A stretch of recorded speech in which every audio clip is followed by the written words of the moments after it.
Are you going to tell them about the 28 million? The lawyer whispered to me just before the service began, and I simply shook my head. The chapel smelled faintly of lilies and polished wood, the kind of quiet place where every cough echoes and every whisper carries farther than people expect. My husband Richard Whitmore had always liked simple things, and the small stone church overlooking Lake Evergreen was exactly where he had asked to be remembered. Outside, the lake stretched for nearly 2 miles across the valley, still and gray under the March sky, and for a moment I watched the water through the tall windows and tried to remember the first time Richard brought me there 43 years ago. Inside the chapel, the front rows were already filled with family, neighbors, and business partners from the company Richard had built over 3 decades. At 68 years old, I had learned that grief does not always arrive loudly. Sometimes it sits quietly in your chest while the rest of the world keeps moving, organizing flowers, arranging chairs, whispering polite condolences. My son Daniel stood near the aisle speaking softly with the funeral director, his dark suit pressed neatly, his posture straight, the way Richard had taught him when he was young. Beside him stood my daughter-in-law Vanessa, her hand resting lightly on his arm as she nodded through every conversation like she had already taken charge of the day. Vanessa had always been good at appearing helpful, organized, efficient, the kind of woman who could coordinate a charity dinner for 200 guests or plan a destination vacation months in advance. She was also the kind of woman who never wasted a second thinking about anything that didn't benefit her directly. When our eyes met across the room, she gave me a tight smile, the kind people offer when they want to appear sympathetic but are already thinking about the next conversation they need to have. I returned the smile politely and folded my hands in my lap. The service had not even begun yet, and already I could feel the shift in the room, subtle but unmistakable, like the moment before a summer storm when the air becomes too heavy to breathe. A few minutes later, Daniel walked down the aisle and sat beside me, leaning close enough that only I could hear him. "Mom," he said, quietly, "have you spoken with Mr. Bennett yet about Dad's estate?" The question hung between us for a second longer than it should have. My husband had been gone less than 48 hours, and already the word estate had arrived like an uninvited guest. I turned my head slowly and looked at my son's face. Daniel had Richard's eyes, steady and thoughtful when he was a boy, though now they seemed restless, scanning my expression as if he expected a particular answer. "No," I said calmly. "Not yet."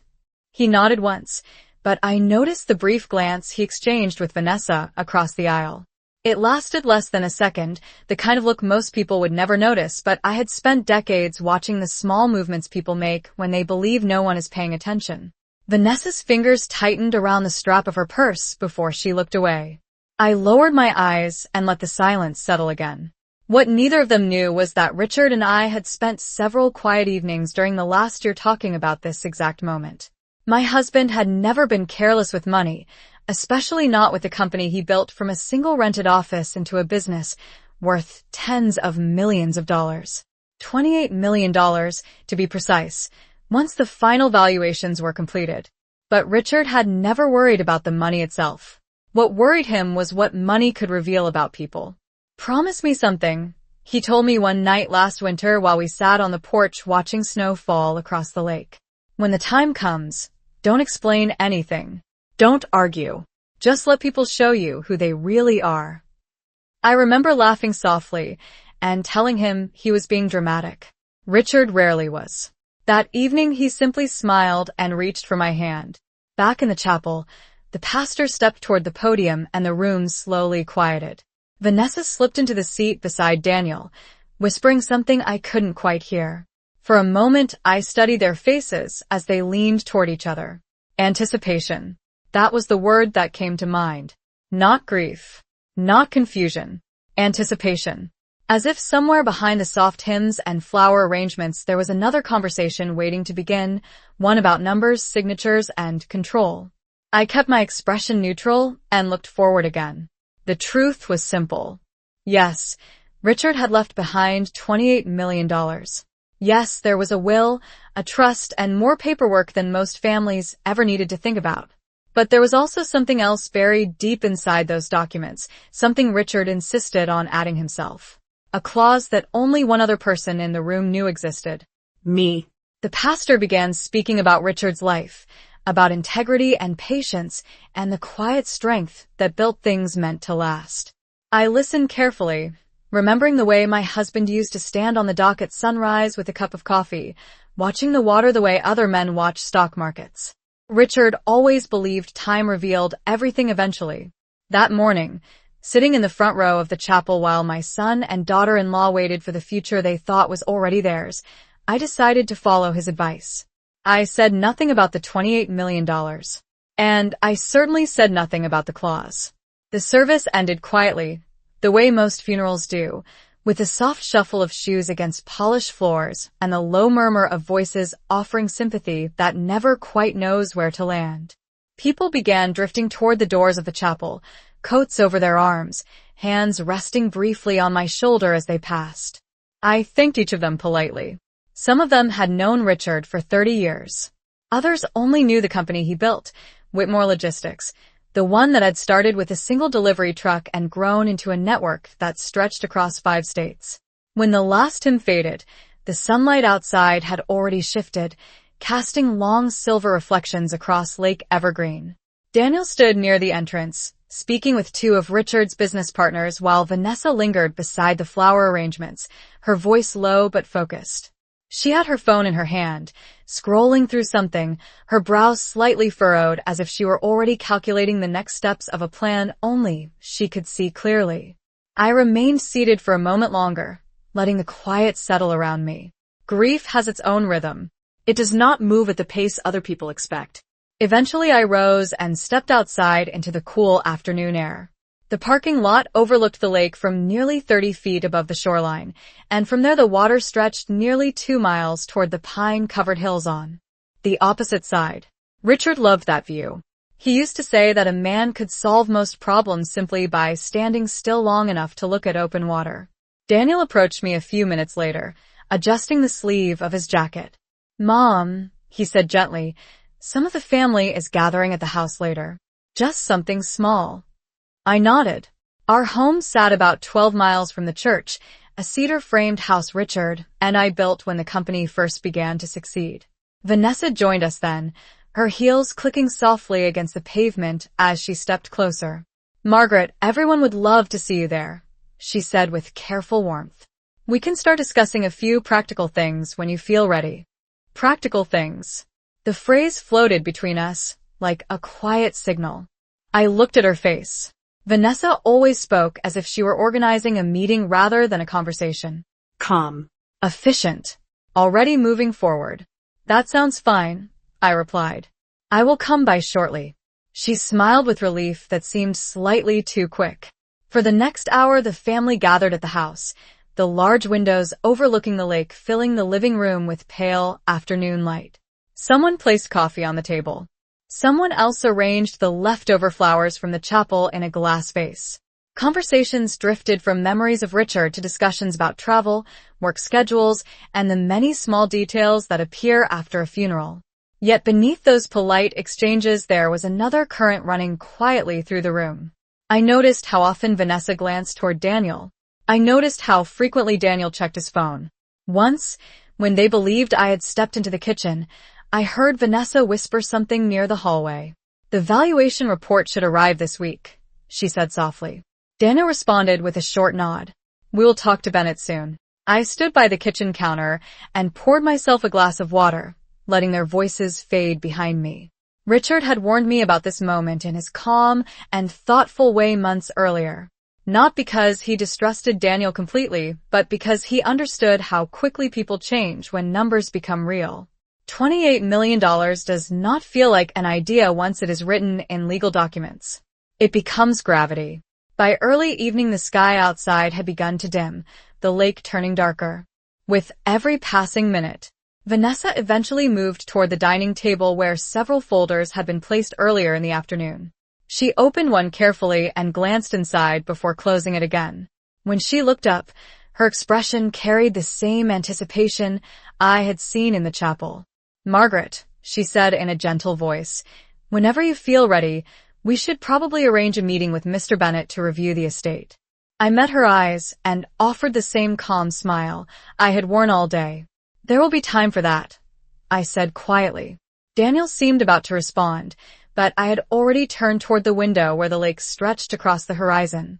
The truth remained exactly where Richard left it, sealed inside paperwork no one else in that room had read carefully enough to understand. They believed the story was about money. They believed the future was already mapped out in neat percentages and signatures. I continued watching the water as the first lights from houses across the lake began to flicker on in the distance. Richard used to say that patience reveals everything eventually. So I waited. And once again I said nothing. The house grew quiet after most of the family left, the way large homes often do when the evening settles in and conversations fade into distant memories. By the time the last car disappeared down the long gravel driveway, the lake outside had turned completely dark, reflecting only the faint lights from cabins scattered along the far shoreline nearly 2 miles away. I remained in the living room for a while, sitting in Richard's favorite chair near the tall windows. For 43 years I had watched him sit there every morning with a cup of black coffee, studying the lake as if it were a map of the future. That chair had never felt larger than it did that night. Daniel and Vanessa had stayed behind after everyone else left. I could hear their voices moving quietly through the kitchen, the soft sound of cabinets opening and closing, the faint clink of glasses against the counter. It sounded ordinary, Domestic. but there was something measured about the rhythm of their conversation, like people waiting for the right moment to begin a different discussion entirely. Eventually, Daniel stepped into the living room and leaned against the doorway. "Mom," he said carefully, "Vanessa and I were thinking about the next few weeks. There are going to be a lot of things to manage." I nodded slowly without turning away from the window. "There always are," I replied. He walked further into the room, hands in his pockets the way he used to stand when he was nervous as a teenager. "The company, the accounts, the properties," he continued. "Dad handled so much of it personally. We just want to make sure you are not overwhelmed." I could almost hear Richard's voice in my mind at that moment, calm and patient, reminding me that concern and control often were the same expression. "I appreciate that," I said quietly. Vanessa joined him a moment later, carrying 2 folders and placing them carefully on the coffee table in front of the sofa. Her movements were smooth and deliberate, the way someone prepares a presentation in a conference room. "We gathered a few documents earlier," she explained gently. "Just preliminary things. Nothing official yet." I finally turned my head and looked at the folders. The company logo was printed neatly across the top of one of them. Whitmore Logistics. Seeing the name written there felt like seeing Richard's handwriting again after years of familiarity. Vanessa sat down across from me and folded her hands in her lap. "Margaret," she continued, her voice calm and composed, "we all know Richard worked incredibly hard to build everything this family has today. Daniel and I simply want to help protect that." Protect. It was a thoughtful choice of word. The kind of word people use when they believe it will sound responsible instead of ambitious.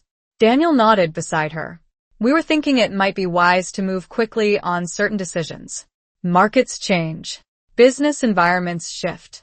Dad always believed in staying ahead." I studied their faces quietly. Daniel's expression carried a mixture of confidence and uncertainty, like a man repeating advice he had heard someone else explain earlier. Vanessa, on the other hand, looked entirely comfortable, organized, Prepared. already living in the next chapter of a story she believed was unfolding exactly as expected. I placed my hands together and leaned back slightly in the chair. "Your father believed in patience too," I said softly. "He rarely rushed important decisions." Vanessa gave a polite smile that did not quite reach her eyes. "Of course," she replied, "but there are practical timelines we should consider, especially with the estate review." There it was again. Estate. The word appeared as naturally in their conversation as the weather or tomorrow's schedule. I let a few seconds pass before answering. "Mr. Bennett will contact us when everything is ready," I said calmly. Daniel exchanged another brief glance with Vanessa. It was the same look I had noticed earlier in the chapel. Quick. Quiet. Slightly disappointed. Vanessa adjusted the edge of the folder on the table. "Naturally," she said. We just thought it might help to begin outlining responsibilities. Responsibilities. Plans. Protection. Each word carefully selected to make ambition sound like duty. I stood up slowly and walked toward the window again. The lake was completely still now, reflecting the pale outline of the moon above the trees. Richard used to say that water reveals the truth about movement. When everything is calm, even the smallest ripple becomes visible. Behind me, I heard Vanessa close the folder softly. "We'll speak with Mr. Bennett soon," she said to Daniel in a voice she probably believed I could not hear clearly. I continued looking out across the lake without turning around. Richard had prepared for this moment with more precision than either of them realized. Months earlier, he had insisted on reviewing every document himself, page by page, until the language was exactly the way he wanted it written. At the time, I had asked him why he seemed so certain that careful wording would matter someday. He simply smiled and said something I did not fully understand then. Because patience only works if the truth eventually has somewhere to appear. Standing there in the quiet living room, listening to the soft rustle of papers behind me, I realized that moment was slowly beginning to arrive. And once again I said nothing. The house settled into a deeper quiet after Daniel and Vanessa finally went upstairs, their footsteps fading along the hallway that Richard and I had walked together for more than 4 decades. I remained by the window long after the lights in the kitchen were turned off, watching the moon drift slowly across the surface of Lake Evergreen. The shoreline curved nearly 3 miles around the property, and from where I stood the dark outline of the dock was just barely visible below the hill.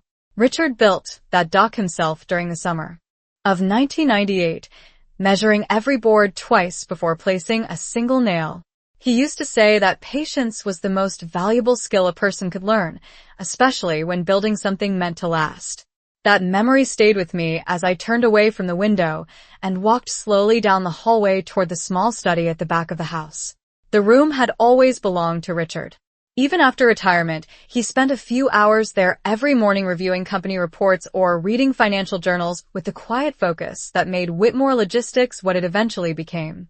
The desk lamp still cast a soft circle of light across the polished oak surface, exactly the way he had left it 3 days earlier.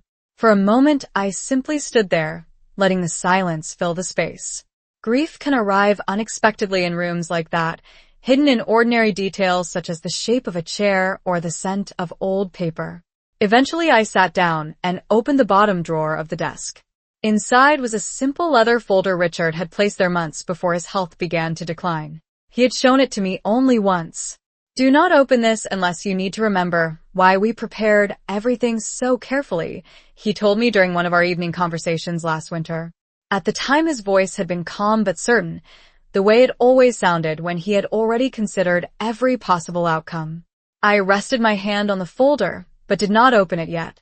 Instead, I looked around the room, noticing the framed photograph on the bookshelf where Daniel stood beside his father at the company warehouse 15 years ago. Daniel had been 25 then, proud and determined, still learning how to navigate the world of contracts and delivery routes that Richard understood better than anyone. I often wondered when that young man began to change. Perhaps it was gradual. Perhaps it happened the moment Vanessa entered his life, with her sharp sense of opportunity and carefully planned ambitions. Down the hallway, I heard a faint murmur of voices through the bedroom door. Daniel and Vanessa were still awake.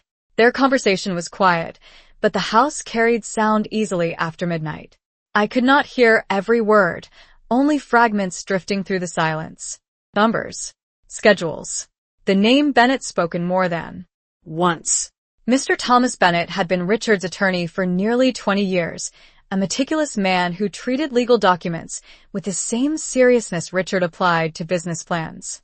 If Vanessa believed she could move quickly once the estate meeting was arranged, she had clearly underestimated how carefully Richard and Mr. Bennett prepared every page. I finally opened the leather folder and removed the single document inside. The paper felt heavier than ordinary stationery, thick with the kind of permanence that only legal language seems to carry. Richard had insisted that the clause be written with absolute clarity. No ambiguity. No interpretation. The sentence near the center of the page caught the lamplight as I read it again. Any individual who attempts to pressure, manipulate, or prematurely claim control over the estate prior to the formal review shall immediately forfeit their inheritance rights. Richard had read that line aloud to me once, his voice calm but thoughtful. Money reveals people faster than time does, he said quietly that night. If someone shows impatience when patience is required, the truth becomes obvious. I placed the document back inside the folder and closed the drawer carefully. Upstairs, the hallway floor creaked softly as someone walked toward the guest bedroom. Perhaps Vanessa. Perhaps Daniel following a few minutes later. Their plans were already moving forward in their minds. They believed the estate meeting would simply confirm what they expected to receive. I turned off the desk lamp and walked back toward the living room where the wide windows faced the lake. The water was perfectly still again, reflecting the pale moon like a sheet of dark glass stretching nearly 2 miles across the valley. Richard used to stand beside me in that same spot during quiet nights like this, reminding me that patience always reveals more than confrontation ever could. I folded my hands and watched the distant lights along the far shore flicker softly against the water. The estate meeting would come soon enough. And when it did, every word Richard wrote would finally speak for him. Morning arrived slowly over Lake Evergreen, the pale sunlight spreading across the water in quiet silver lines that stretched nearly 2 miles toward the tree-covered hills on the far shore. I had slept very little, but the stillness of early morning brought a strange clarity that grief alone could not explain. For more than 40 years, Richard and I had started our days in the same simple routine. Coffee brewed in the kitchen. The sliding door opened to the back porch. 2 chairs facing the lake. That morning only 1 chair was occupied, but the routine remained. I wrapped my hands around the warm mug and watched a thin layer of mist rise from the surface of the water below the dock Richard built so many summers ago. The air was cool, perhaps 50 degrees, carrying the quiet scent of pine from the hills. Moments like that always reminded me why Richard chose this land in the first place. 12 acres overlooking open water had once seemed like an extravagant dream for a young couple starting a delivery business with 1 truck and a rented warehouse. Now it was simply home. Behind me, the sliding door opened gently, and Daniel stepped onto the porch. His hair was still slightly disheveled from sleep, though he had already dressed in a pressed shirt as if the day required immediate organization. "Good morning, Mom," he said carefully. I nodded and gestured toward the empty chair beside me.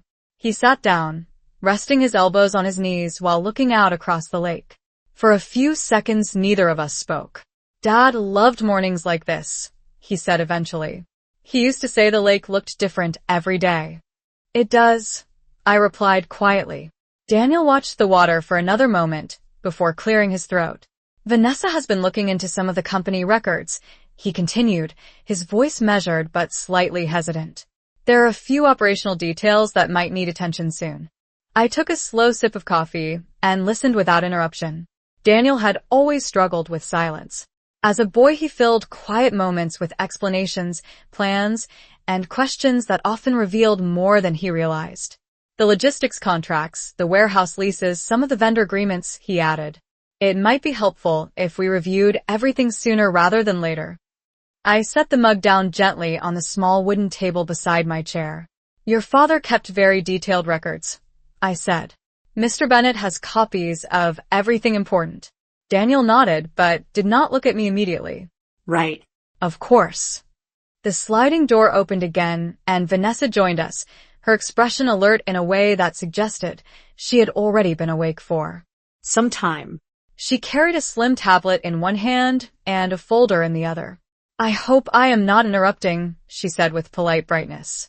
"I was just reviewing a few preliminary reports." She took the 3rd chair across from us and placed the folder carefully on the table. "Whitmore Logistics has grown tremendously in the last 10 years, she continued. "Managing a company valued in the tens of millions requires very precise coordination." The word "valued" lingered slightly longer than the rest of her sentence.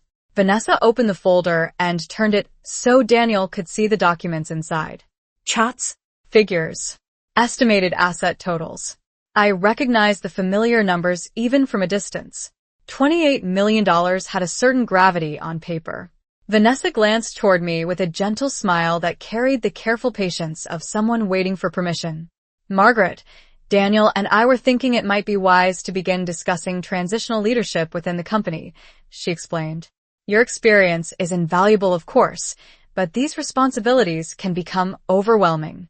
Daniel shifted slightly in his chair, but said nothing. The morning sun had risen higher now, spreading light across the water and illuminating the dock nearly 50 yards below the porch. I looked at that dock for a long moment before answering. Richard had once spent 3 entire weekends aligning those boards perfectly because he believed small details mattered when something was meant to last. Your father always believed preparation was important, I said calmly. Vanessa nodded with quick agreement. Exactly. That is why acting early can protect everyone involved. Protect. It was the same word she had used the previous evening. I noticed how naturally it returned to her vocabulary whenever money entered the conversation. Daniel finally looked toward me, his expression searching for reassurance. Perhaps he expected resistance. Perhaps he expected confusion. Instead, I simply folded my hands together and watched the sunlight shimmer across the lake.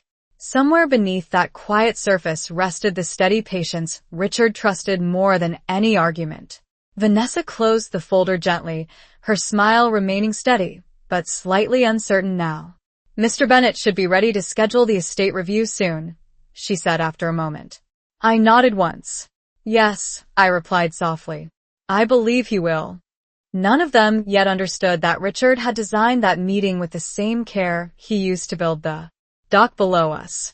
Every board measured, every line secured, and when the time arrived, the truth would stand exactly where he placed it. 2 days passed quietly after that morning on the porch, but the silence inside the house had changed. It was no longer the soft silence of grief. It was the kind of silence that forms when people are waiting for something important to happen. I noticed it in the way Daniel checked his phone more often than usual, and in the way Vanessa moved through the house with a subtle urgency that she tried carefully to hide. On the 3rd afternoon, Mr. Thomas Bennett finally called. His voice remained steady and professional, exactly as it had sounded for the past 20 years whenever he spoke with Richard about contracts or company matters.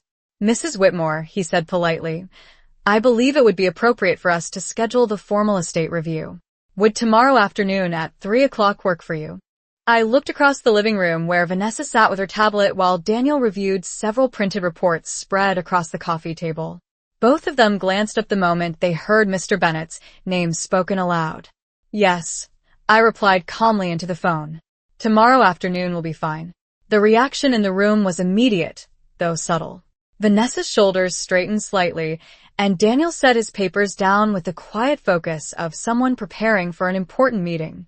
The rest of that evening passed in a strange mixture of politeness and anticipation. Vanessa prepared dinner with unusual enthusiasm, speaking cheerfully about small topics such as weather forecasts and travel plans, while Daniel occasionally mentioned details about the company warehouses or delivery routes. Yet beneath those ordinary conversations there was a steady awareness that tomorrow would bring answers they believed were already certain. The following day arrived bright and cool, the sky clear above Lake Evergreen, and the sunlight stretching across the water in long silver lines nearly 2 miles toward the opposite shore. At exactly 2:45 in the afternoon, a dark sedan appeared at the end of the gravel driveway. Mr. Bennett stepped out carrying a leather briefcase, his gray suit pressed neatly, as always. He had the calm expression of a man who had spent most of his career explaining complicated legal documents to impatient clients. Daniel greeted him at the door with a firm handshake while Vanessa offered a warm smile that seemed slightly too eager to appear casual. I invited him into the living room where the large windows faced the lake, the same room where Richard and I had spent so many evenings discussing the future of our family and the company he built from nothing more than determination and patience. Mr. Bennett placed his briefcase carefully on the table and looked around the room with quiet familiarity. Richard always enjoyed this view, he said softly while glancing toward the water. He often said it helped him think clearly. It still does, I replied. Daniel and Vanessa sat across from us, their posture attentive now, like business partners waiting for a presentation to begin. Mr. Bennet opened the briefcase and removed several folders arranged in precise order. The soft sound of paper sliding across the table seemed unusually loud in the otherwise quiet room. As you all know, he began in his calm professional voice, Richard Whitmore prepared a comprehensive estate plan over the past several years. My responsibility today is to review the structure of that plan and clarify how his wishes will be carried out. Vanessa folded her hands neatly on her lap while Daniel leaned slightly forward in his chair. The sunlight from the windows illuminated the folders spread across the table, revealing familiar company logos and official letterheads. Mr. Bennet continued explaining the general structure of the estate, describing how Whitmore Logistics, the properties, and the financial accounts had been carefully organized within a trust designed to preserve stability for the future. Daniel listened intently, occasionally nodding as if confirming the expectations he had already formed in his mind. Vanessa remained perfectly still, her expression composed and attentive, though I noticed the faint sparkle of anticipation in her eyes whenever Mr. Bennet mentioned the value of certain assets. Eventually he paused and adjusted his glasses before opening one final folder from the bottom of the stack. The paper inside appeared slightly thicker than the rest, printed with the careful legal language Richard had insisted upon during their last meetings together. Mr. Bennet looked toward me briefly, and I gave a small nod. He then turned the document so everyone at the table could see it clearly. There is one additional provision Richard asked me to include, he said evenly.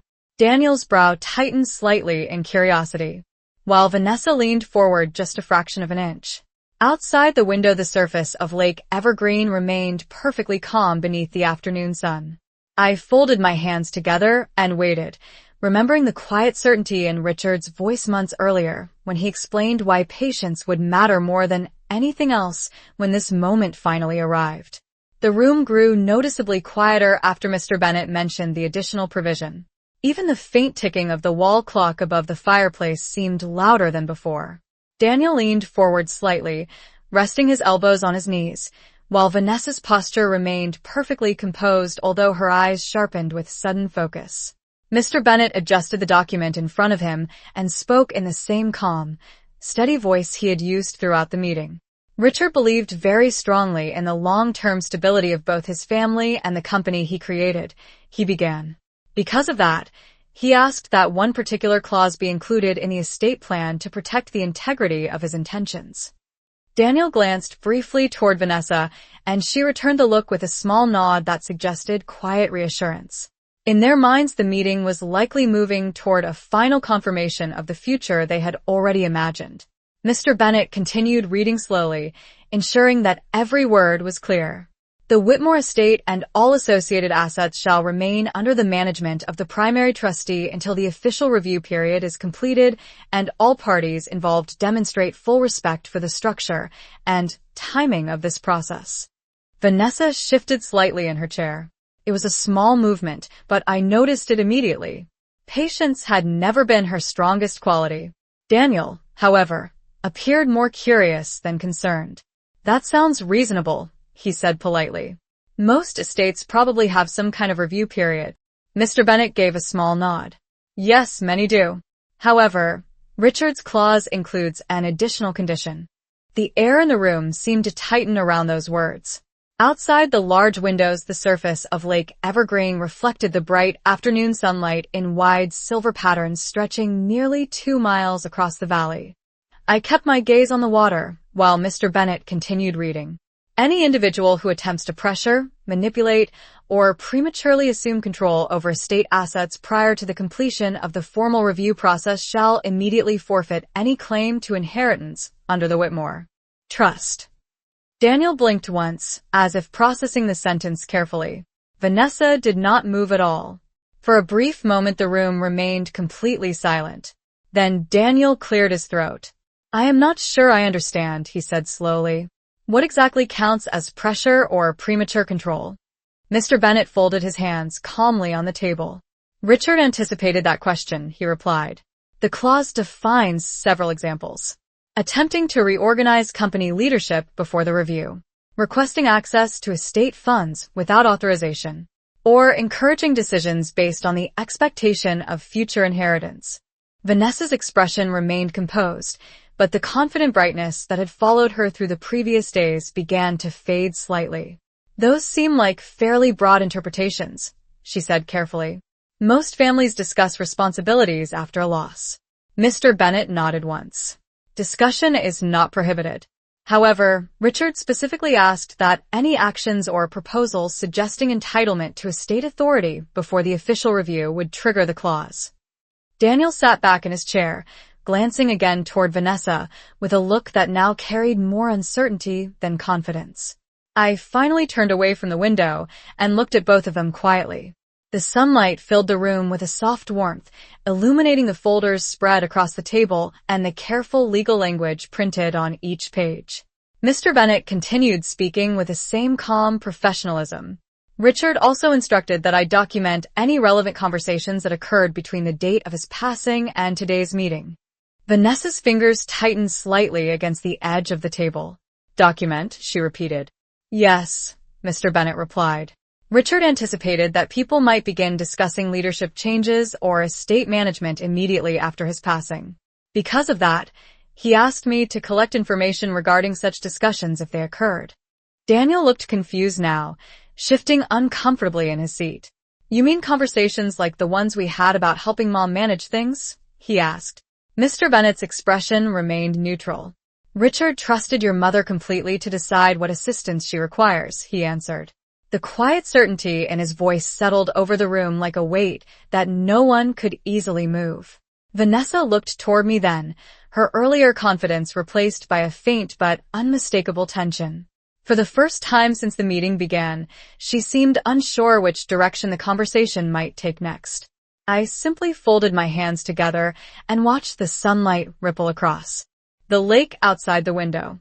Richard had always believed that truth revealed itself most clearly when people were given enough time to speak freely before they realized what their words truly meant. And now that time had nearly run out, the quiet tension that filled the room after Mr. Bennet explained the clause did not disappear. Instead, it settled over the table like a heavy fog that no one wanted to acknowledge directly. Daniel looked down at the documents in front of him, as if reading them again might somehow reveal a different meaning. Vanessa remained perfectly still, but the calm confidence she had shown during the previous days was now replaced by careful calculation. Mr. Bennet closed the folder containing the clause and placed both hands calmly on the table. "Richard believed that patience reveals character," he said. "That belief guided many of the decisions within this estate plan." The sunlight coming through the wide windows continued to stretch across the hardwood floor, and outside Lake Evergreen remained smooth and bright beneath the afternoon sky. For a moment I said nothing. I simply watched the slow movement of light across the water the way Richard and I had done together countless times over the years. Daniel finally spoke again, his voice quieter now. "So, what happens next?" he asked. "What exactly does the review period involve?" Mr. Bennet opened another folder from his briefcase and carefully removed several pages. "The review period lasts 90 days, he explained. "During that time, the trust remains under the authority of the primary trustee." Daniel looked up with a small frown. "And who is the primary trustee?" Mr. Bennet turned one of the documents so that both Daniel and Vanessa could read the name printed near the top. "Margaret Whitmore," he answered calmly. Daniel glanced toward me immediately. Vanessa followed his gaze, her expression now far more controlled than before. "That makes sense," Daniel said after a moment, though his voice carried a faint uncertainty. "Mom has always handled the household finances." Mr. Bennet nodded once. Yes. Richard felt that Margaret understood his long-term vision better than anyone. Vanessa shifted slightly in her chair before speaking again. "And after the 90-day period?" she asked carefully. "After the review period," Mr. Bennet continued, "the trust allows the primary trustee to determine whether additional family members should assume leadership roles within Whitmore Logistics or receive direct financial distributions." The sentence hung quietly in the air for several seconds. Daniel seemed to consider the words thoughtfully. Vanessa's eyes narrowed just slightly as she processed the meaning behind them. "So the final decision belongs to Margaret," she said slowly. Mr. Bennet did not hesitate. Yes. That was Richard's explicit instruction. Daniel looked between the two of us, clearly trying to understand the structure his father had designed. "Dad never mentioned that," he said quietly. I finally turned my attention fully toward my son. "Your father believed that timing matters," I replied gently. "Some decisions only make sense when the moment arrives." Vanessa leaned forward slightly, placing her hands together on the table in a gesture that suggested calm professionalism. "Margaret," she began carefully, "Daniel and I only wanted to make sure everything remains stable. Running a company valued at nearly $28 million is not a small responsibility." I studied her expression quietly. The confidence she carried during the earlier conversations had softened, replaced by a more cautious tone that revealed how quickly expectations could change when control was no longer guaranteed. Mr. Bennett remained silent, allowing the conversation to continue naturally. Outside the window, a small breeze moved across the surface of Lake Evergreen, breaking the reflection of sunlight into thousands of tiny ripples that stretched across the water for nearly 2 miles. I folded my hands together and spoke slowly. "Stability is exactly what Richard cared about," I said. Daniel nodded in agreement, but Vanessa remained very focused now, as if measuring every word carefully before speaking again. "Of course," she replied. "And we want to support whatever decisions help the company move forward." Her voice was polite, but the careful precision behind it revealed that she now understood something important had shifted. The future she had expected only days earlier was no longer guaranteed. Mr. Bennett closed his briefcase calmly and stood up from the table. "The review period officially begins today," he said. "During that time, the estate will remain exactly as Richard designed it." Daniel rose slowly from his chair while Vanessa remained seated for a moment longer, her eyes briefly moving toward the wide windows and the calm lake beyond them. For the first time since Richard's passing, the house felt different. Not tense, not angry, simply clear in a way that left very little room for misunderstanding.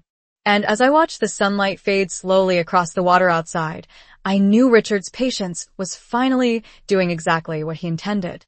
After Mr. Bennett left that afternoon, the house returned to a silence that felt different from any silence before. It was no longer the silence of mourning, and it was not the polite quiet of people pretending everything was normal. It was the silence of realization. Daniel stood near the window for several minutes after the front door closed, staring out across Lake Evergreen as the late afternoon sun slowly lowered behind the hills. Vanessa remained seated at the table, her hands resting lightly against the wood as if she was still absorbing everything that had just been said. I rose slowly and carried the empty coffee cups to the kitchen, giving both of them time to think. When I returned to the living room, Daniel turned toward me with a thoughtful expression that reminded me very much of his father. "I did not realize Dad had planned things so carefully," he said quietly. "Your father believed that preparation prevents confusion," I replied gently. Vanessa finally stood up and walked toward the window beside Daniel. The bright reflection across the lake had softened now, turning the water into long strips of gold that stretched nearly 2 miles toward the opposite shore. 90 days is a long time," she said calmly, though her voice carried a thoughtful edge that had not been there before. "It is exactly the amount of time your father believed people needed to show who they truly are," I answered. Neither of them responded immediately. The weight of Richard's decision had settled into the room in a way that words could not easily move. Over the next several days, the rhythm of the house slowly changed. Daniel continued visiting the office in town where Whitmore Logistics operated its headquarters, but he no longer spoke about leadership transitions or ownership structures. Instead, he asked practical questions about operations, about employees, about the long routes the company trucks drove across the Midwest every week. Vanessa also adjusted her approach. She remained polite and attentive, but the confident tone she once carried when discussing the company's future had faded into something more careful and respectful. The 90-day review period had begun to shape their behavior exactly as Richard expected it would. One evening about 2 weeks later, Daniel joined me on the porch where the lake breeze carried the cool scent of pine trees from the hills. He sat quietly for a moment before speaking. "Mom," he said, "Dad trusted you to make the final decision. That must feel like a heavy responsibility." I looked across the water where the distant lights from the far shoreline had begun to appear one by one. Responsibility is never light, I said softly. But your father believed that fairness matters more than comfort. Daniel nodded slowly. I want to earn whatever place I have in this family, he said. Not just receive it. His words carried a sincerity that reminded me of the young man Richard once mentored in the early days of the company. Later that same week, Vanessa approached me while I was organizing documents in Richard's study. She stood quietly near the doorway for a moment before speaking. Margaret, she said carefully, I realize now that I may have assumed too much about the future. I hope that over the next 90 days you will see that Daniel and I truly want to support the family and the company. I looked at her thoughtfully. The determination in her voice felt more grounded now, less driven by expectation and more by understanding. Time has a way of revealing intentions, I replied calmly. Your father-in-law believed that very strongly. The days continued to pass, and with each passing week the atmosphere inside the house grew steadier. Conversations became more honest. Ambitions softened into responsibility. And as the 90-day period slowly moved forward, I realized that Richard's greatest gift to this family had never been the $28 million estate or the company he built from nothing. His greatest gift was the quiet wisdom that patience allows truth to rise naturally to the surface. When the final decision day eventually arrived, I already knew exactly what he had hoped would happen. Because by then the lake outside our window looked the same as it always had, calm and clear, and the people inside this house had finally learned that inheritance is not about money. It is about the character someone shows while waiting for the future to unfold.